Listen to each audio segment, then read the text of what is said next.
Bismillahirrahmanirrahim. Assalamualaikum warahmatullahi wabarakatuh. Selamat pagi teman-teman. Pada kesempatan kali ini bertemu lagi bersama Kak Adia yang akan belajar bersama kalian mengenai materi bahasa Indonesia, yaitu teks cerita, novel, sejarah, dan juga novel.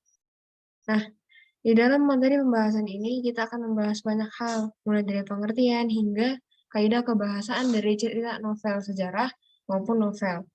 Sebelum mulai pembelajaran, kita akan belajar satu kata motivasi yang semoga bisa menambah semangat belajar kalian, yaitu ilmu tanpa amal adalah kegilaan dan amal tanpa ilmu adalah kesia-siaan.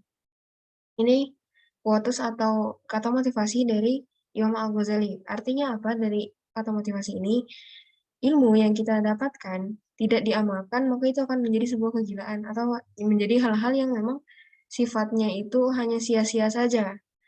Dan jika amal tanpa ilmu adalah kesia-siaan, jika kita beramal, jika kita memberikan sesuatu pada orang lain tanpa ada ilmunya, maka tanpa ada pengetahuan sebelumnya, maka itu adalah hal yang sia-sia. Pembahasan kita hari ini, atau pembahasan kita kali ini adalah, yang pertama ada novel sejarah, yang kedua masih novel sejarah mengenai nilai-nilainya, kemudian pengertian, struktur, dan juga kaidah kebahasaan untuk yang pertama, yang kedua ada nilai-nilainya, yang ketiga tentang novel, yaitu pengertian pandangan pengarang dan struktur, serta yang terakhir adalah tentang novel di unsur intrinsik dan ekstrinsiknya. Kita masuk ke materi yang pertama, yaitu novel sejarah. Pengertian dari novel sejarah ini adalah karya sastra yang menceritakan mengenai fakta-fakta kejadian di masa lalu yang berisi peristiwa bernilai sejarah. Jadi novel sejarah bukan sembarang novel, melainkan novel yang menceritakan tentang sejarah terjadinya sesuatu atau terjadinya suatu peristiwa.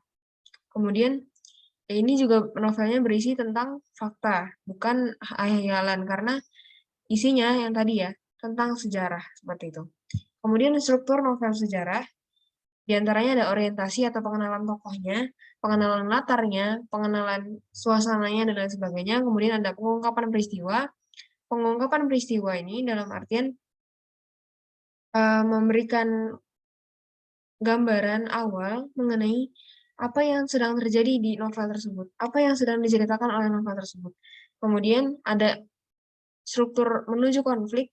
Nah, ini menuju konflik artinya para tokoh utama atau para tokoh yang ada di dalam novel tersebut sedang hampir mengalami masalah atau baru mulai mengalami masalah. Kemudian komplikasi, yaitu terjadinya masalah atau terjadinya konflik ya di antara para tokoh atau mungkin tokoh dengan musuhnya seperti itu. Kemudian setelah terjadinya masalah akan ada resolusi, yaitu pemecahan masalah atau penyelesaian dari konflik tersebut.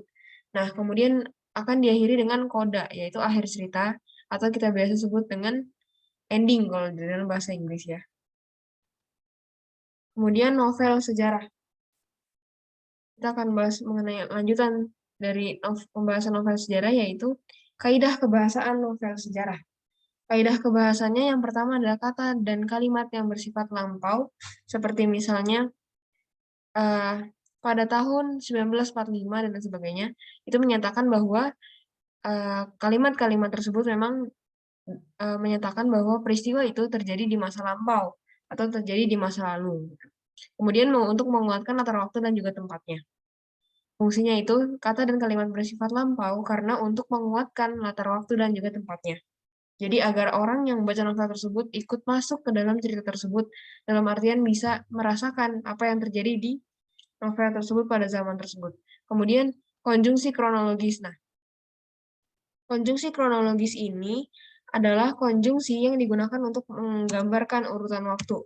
Misalnya saat itu, kemudian bisa juga menggunakan kata kemudian, bisa juga menggunakan kata setelah itu, dan lain sebagainya. Jadi menunjukkan urutan waktu dari kejadian-kejadian yang ada di novel tersebut. Kemudian ada kata kerja mental. Nah, kata kerja mental ini adalah kata kerja yang menggambarkan apa yang dilakukan oleh tokoh. Misalnya memukul, menembak, menandatangani perjanjian, dan lain sebagainya. Kemudian ada nilai-nilai dalam novel sejarah. Nilai-nilainya yaitu yang pertama ada nilai sosial, yaitu menggambarkan nilai kehidupan sosial masyarakat pada dalam novel. Misalnya nilai-nilai sosialnya punya adat istiadat apa, itu berkaitan dengan budaya ya, yang nilai yang kedua gitu. Kalau sosial itu lebih ke norma-norma yang ada di dalam novel tersebut, misalnya tata krama di Jawa dan lain sebagainya. Kemudian ada nilai moral dan etika. Nah, nilai moral dan etika ini mengenai petuah atau ajaran moral dan juga etika. Jadi tentang akhlak di dalam akhlak atau mungkin dalam bersikap, diatur dalam bersikapnya seperti apa, kemudian harus bersikap seperti apa saat kondisi seperti apa, seperti itu. Nilai moral dan juga etika ada di dalam novel sejarah, karena di dalam novel sejarah ini biasanya dibahas tentang eh, kehidupan manusia di zaman lampau, kehidupan masyarakat di zaman lampau, yang artinya dia punya aturan memang yang beda dengan yang ada di zaman kini gitu ya. Jadi untuk lebih memahami aturan tersebut ada terkandung di dalam novel sejarah nilai moral dan juga etika. Kemudian nilai estetis. Nah, nilai estetis ini adalah nilai-nilai yang berkaitan dengan unsur keindahan. Misalnya nanti di novel sejarah itu ada mengenai kisah-kisah yang memang menggugah hati para pembaca dan lain sebagainya.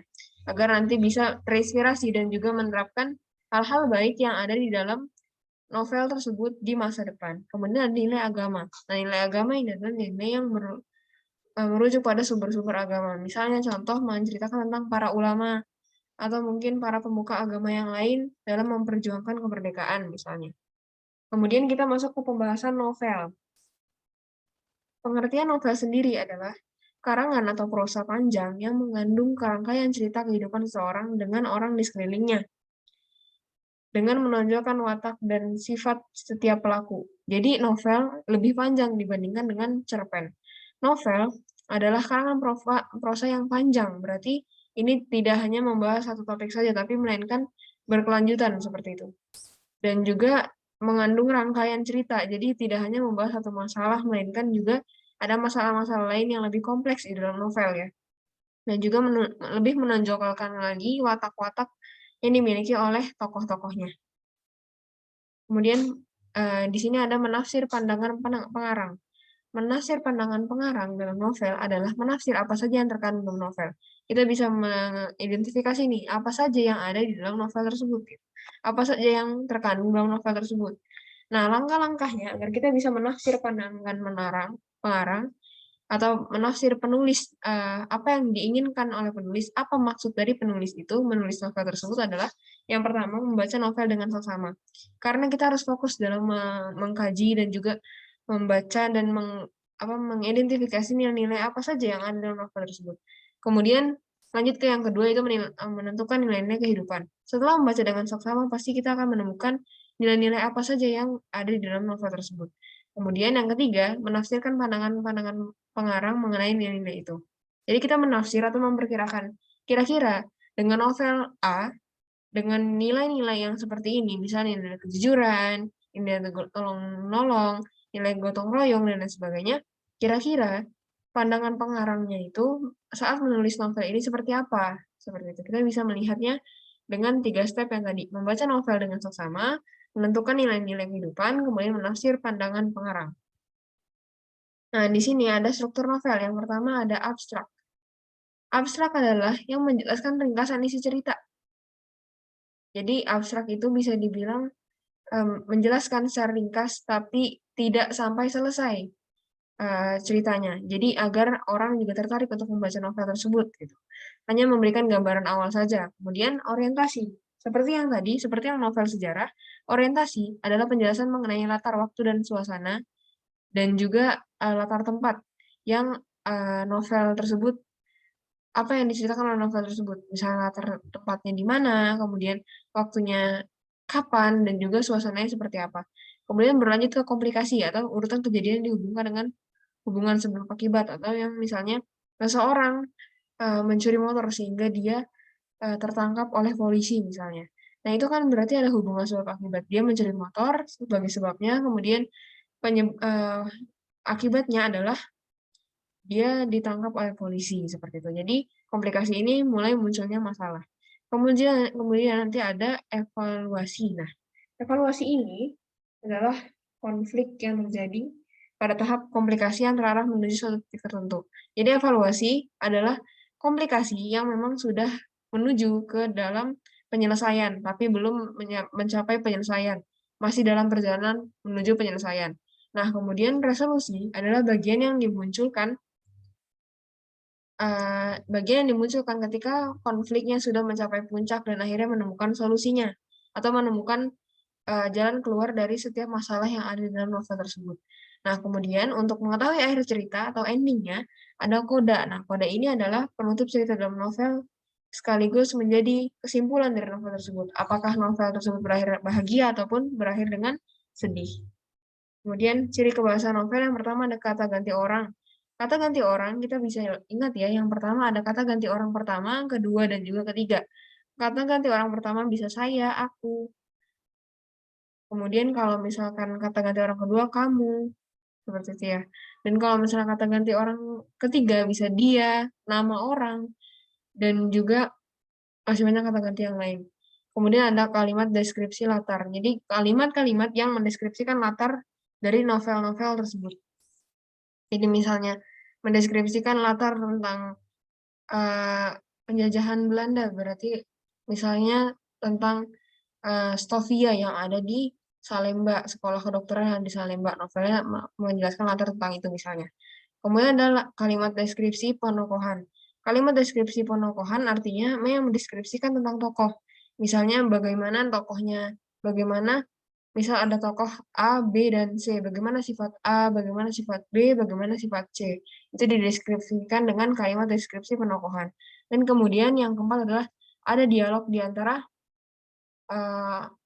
tokoh ya yang sedang berinteraksi seperti itu. Kemudian ada unsur kebahasaan teks cerita atau novel sejarah. Yang pertama ada majas. Nah, majas ini dipergunakan untuk sebagai bahasa atau alat untuk mengungkapkan perasaan yang memang tidak bisa menggunakan kata-kata langsung. Majasnya misalnya, majas yang melebih-lebihkan dari fakta sebenarnya, misalnya hiperbola dan lain sebagainya. Kemudian ada peribahasa. Nah, peribahasa adalah kalimat atau kelompok kata yang tetap susunannya dan maknanya mengungkapkan maksud tertentu. Jadi peribahasa adalah suatu cara di dalam teks cerita novel sejarah untuk menyampaikan maksudnya dengan cara tersirat. Kemudian ada ungkapan atau idiom, yaitu gabungan kata yang membentuk arti baru dan tidak berhubungan dengan kata pembentuk dasarnya. Jadi idiom adalah gabungan kata yang punya arti baru. Jadi tidak berhubungan dengan kata asalnya yang memang belum, kata bentuk dasarnya yang memang belum dijadikan ungkapan, seperti itu. Kemudian yang keempat adalah novel. Yang pertama ada unsur intrinsik novel. Kita akan bahas mengenai tema. Nah, tema ini sering dibahas seperti yang cerpen ya, yaitu persoalan yang diangkat dalam novel atau garis besar dari novel tersebut tentang apa. Misalnya novel tentang kesehatan, novel tentang uh, kehidupan sekolah, dan lain sebagainya. Kemudian ada alur. Nah, alur itu jalannya cerita. Alur terbagi menjadi 3, yaitu alur maju, alias ceritanya akan maju terus ke depan hingga ending. Ada yang alur mundur, ini biasanya digunakan untuk novel sejarah. Ada juga alur maju mundur atau alur flashback. Seperti itu. Kemudian ada latar. Nah, latar ini adalah tempat terjadinya cerita. Kemudian ada tokoh, yaitu semua orang yang terlibat dalam novel. Dan orang-orang yang melakukan interaksi maupun tidak ya. Kemudian ada amanat. Nah, amanat ini adalah pesan moral yang dapat kita peroleh ketika misalnya kita sudah selesai membaca suatu novel. Kemudian ada unsur ekstrinsik novel. Unsur ekstrinsik novel adalah kehidupan. Yang pertama ada kehidupan sosial si pengarangnya. Karena kita perlu melihat kehidupan sosial di dalam kehidupan pengarang sehingga dia terinspirasi untuk membuat novel tersebut. Kemudian ada ajaran agama. Ketika misalnya novelnya tentang religi, maka akan ada sangkut pautnya yang sangat kuat dengan ajaran agama. Tergantung dengan agama dari para pengarang tersebut. Kemudian ada kepengarangan, yaitu segala hal tentang pengarang yang perlu kita tahu. Dalam artian, menjadikan novel ini menjadi semakin estetik karena background atau latar belakang dari pengarangnya. Kemudian, kita bisa lihat di sini, bahas soal. Nah, kita akan bahas soal. Yang pertama di sini ada, sebelum terbentuknya ASEAN, pada 1667, beberapa negara di Asia Tenggara telah melakukan berbagai upaya untuk membentuk kerjasama regional di kawasan ini. yang merupakan frase verba pada kalimat di atas adalah. Nah, frasa verba, kita perlu ingat ya, verba adalah kata kerja. Kemudian kalau misalnya nomina adalah kata benda. Berarti kita bisa lihat di sini jawabannya adalah yang B, karena melakukan adalah sebuah pekerjaan. Melakukan itu adalah suatu pekerjaan. Jadi jawabannya adalah yang B. Kemudian kita lanjut ke soal berikutnya. EKV dibentuk pada tanggal 28/1947 yang kemudian diubah ejaannya atau diubah singkatannya, yaitu Badan Khusus PBB yang banyak memberikan inspirasi bagi pertumbuhan kerjasama regional di Amerika Tenggara, di Asia Tenggara. Di Asia Tenggara. Kata yang mengalami nominalisasi dalam kalimat di atas adalah kata yang D, pertumbuhan, karena mengalami perubahan kata benda, yaitu yang tadinya nominal berubah menjadi yang tadinya nominalisasi kan berarti perubahan dari kata nomina biasa menjadi ada tambahannya, yaitu pertumbuhan, yang D jawabannya. Kalau kemudian itu memang satu kata ya, jadi bukan merupakan perubahan. Kemudian ada di antara para ratu yang terpukul hatinya hanya Ibu Ratu Raja Padmi Biksuni Gayatri yang bisa berpikir sangat tenang. Maka kata kias yang digunakan penulis untuk membangkitkan imajinasi membaca dalam teks novel sejarah di atas adalah, nah ini berarti kita bisa ambil kata kuncinya yaitu kata kias. Kata kias yaitu yang D, alias sangat sedih tapi berusaha untuk menjadi tenang gitu. Untuk menjadi tenang meskipun dia merasa sedih. Kemudian ada prajurit-prajurit yang telah diperintahkan membersihkan gedung bekas asrama telah menyelesaikan tugasnya. Kata yang menunjukkan bahwa kalimat di atas bermakna lampau adalah, nah ini kita bisa lihat kata-kata di sini ada telah, ada bekas, ada prajurit, ada gedung. Nah kita bisa lihat di sini jawabannya adalah yang A, alias telah kata-katanya. Karena kalau sesuatu yang sudah telah berlalu, maka itu sudah menjadi bagian dari suatu masa yang sudah lampau. Kemudian kala itu tahun 1309, segenap rakyat berkumpul di alun-alun kerajaan Majapahit. Semua berdoa apapun warna agamanya, apakah Siwa, Buddha maupun Hindu, semua arah perhatian ditujukan kepada satu pandang, ke Purwakarta yang tidak dijaga terlampau ketat. Penggalan teks novel di atas mengandung makna atau nilainya apa nih kira-kira? Yaitu jawabannya yang C, karena di sini ada penyebutan agama-agama Siwa, Buddha, dan juga Hindu. Kemudian perhatikan penggalan teks berikut. Nah ini, dan bila orang mendarat dari pelayaran entah dari jauh entah dari dekat, ia akan berhenti di suatu tempat beberapa puluh langkah dari dermaga. Ia akan mengangkat sembah di hadapannya berdiri sela baginda, sebuah tugu batu berpahat dengan prasasti peninggalan Sri Airlangga. Bila ia meneruskan langkahnya, semua saja jalanan besar yang dilaluinya jalan ekonomi sekaligus militer. Ia akan selalu berpapasan dengan pribumi yang berjalan tenang tanpa gegas, sekalipun di bawah terik matahari. Nah, di sini yang ditanya adalah nilai yang terkandung dalam penggalan teks novel sejarah tersebut adalah, yang kira-kira kalau misalkan kita lihat di sini, yang mana jawabannya? Jawabannya yang A ya, karena di sini ada kata-kata tentang pribumi yang selalu berpapasan dan tidak pernah ada masalah. Jadi jawabannya ini karena berkaitan dengan masyarakat, maka jawabannya adalah yang C, yaitu nilai estetis. Karena memang di sini menggunakan kata-kata yang estetis atau mengandung keindahan. Kemudian di sini ada lagi,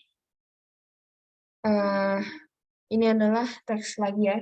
Kala itu, tahun 1309, ini teks sama seperti tadi, kutipan tersebut termasuk bagian struktur yang A jawabannya, atau orientasi, atau pengenalan dari tempat, pengenalan dari tahun, atau pengenalan waktunya, terjadinya kapan, gitu. Kemudian ada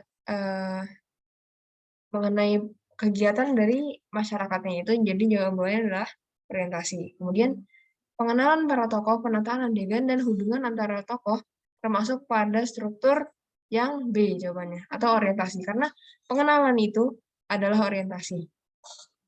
Sekian dari kakak, dan kakak ucapkan terima kasih. Semoga bisa bermanfaat dan bisa dipahami. Wassalamualaikum warahmatullahi wabarakatuh.